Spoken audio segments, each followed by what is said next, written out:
धनतेरस का त्योहार, जिसे धन त्रयोदशी भी कहा जाता है, हिंदू धर्म में विशेष महत्व रखता है। यह त्योहार दीपावली से 2 दिन पहले मनाया जाता है और इसका संबंध धन, स्वास्थ्य और समृद्धि से है। इस दिन विशेष रूप से धन और सुख समृद्धि की देवी लक्ष्मी और धन के देवता कुबेर की पूजा की जाती है। धनतेरस का शाब्दिक अर्थ है धन और तेरस, अर्थात धन प्राप्ति का दिन, जो कार्तिक माह की त्रयोदशी तिथि को आता है। मान्यता है कि इस दिन किसी भी प्रकार का नया सामान या धातु खरीदने से जीवन में संपन्नता और समृद्धि आती है। घर में नई चीजों के आने से सुख और सौभाग्य का आगमन होता है। धनतेरस का संबंध भगवान धन्वंतरी से भी है, जो समुद्र मंथन के समय अमृत कलश लेकर प्रकट हुए थे। भगवान धन्वंतरी आयुर्वेद के जनक माने जाते हैं और उन्हें स्वास्थ्य एवं लंबी उम्र का प्रतीक माना गया है।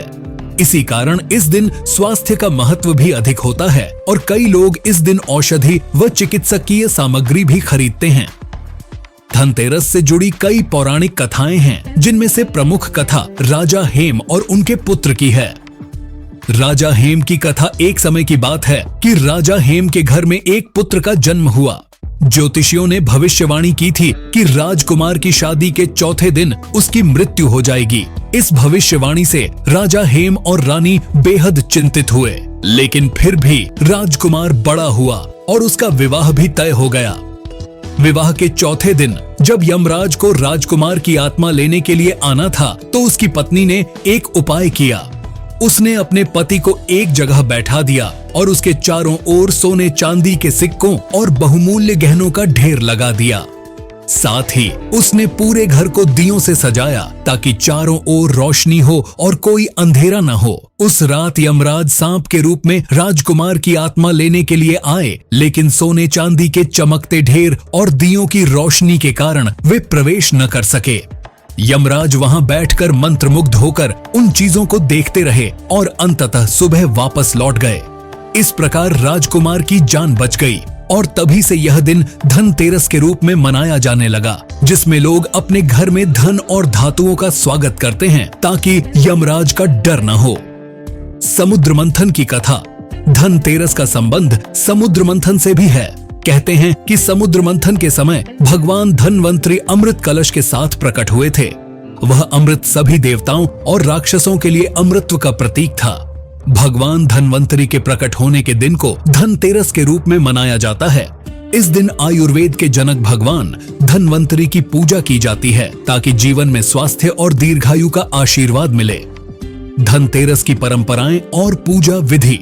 धनतेरस पर घरों की सफाई और सजावट की जाती है। इस दिन बाजार में विशेष रूप से बर्तन, आभूषण, सोना, चांदी, इलेक्ट्रॉनिक सामान और गाड़ियों की खरीदारी की जाती है। लोग मानते हैं कि इस दिन नई चीजें खरीदने से पूरे साल धन और समृद्धि बनी रहती है। पूजा विधि। सबसे पहले घर को अच्छी तरह से साफ करके सजाएं और मुख्य द्वार पर रंगोली बनाएं। इसके बाद पूजा स्थल पर लक्ष्मी और कुबेर की मूर्तियों की स्थापना करें। दीपक जलाएं और लक्ष्मी, कुबेर और भगवान धन्वंतरी की आरती करें। बिफार। चावल, फूल, धूप, दीपक आदि अर्पित करके प्रसाद चढ़ाएं। सेलेस। अंत में लक्ष्मी मंत्र का जाप करें और घर में सुख समृद्धि की कामना करें। धनतेरस से जुड़ी मान्यताएं और विश्वास। डिसाई। धन की वृद्धि। मान्यता है कि इस दिन खरीदी गई चीजें विशेष लाभकारी होती हैं और धन में वृद्धि करती हैं। दीप जलाने की परंपरा। धनतेरस की शाम को दीप जलाकर भगवान यमराज की पूजा भी की जाती है ताकि परिवार में स्वास्थ्य बना रहे। लोहा और बर्तन खरीदना शुभ। इस दिन लोहा या अन्य धातु का बर्तन खरीदने से परिवार के सभी सदस्यों के जीवन में स्वास्थ्य और दीर्घायु बनी रहती है। धन्वंतरी पूजा। आयुर्वेद और स्वास्थ्य के देवता धन्वंतरी की पूजा करने से स्वास्थ्य में सुधार होता है। धनतेरस का त्योहार न केवल धार्मिक दृष्टि से महत्वपूर्ण है, बल्कि इसके पीछे छिपी शिक्षाएं और मान्यताएं भी हमारे जीवन को सकारात्मकता से भर देती हैं। अगर आपको ये जानकारी पसंद आई तो इस वीडियो को लाइक करें। आगे ऐसी ही दिलचस्प जानकारियों के लिए सब्सक्राइब करें।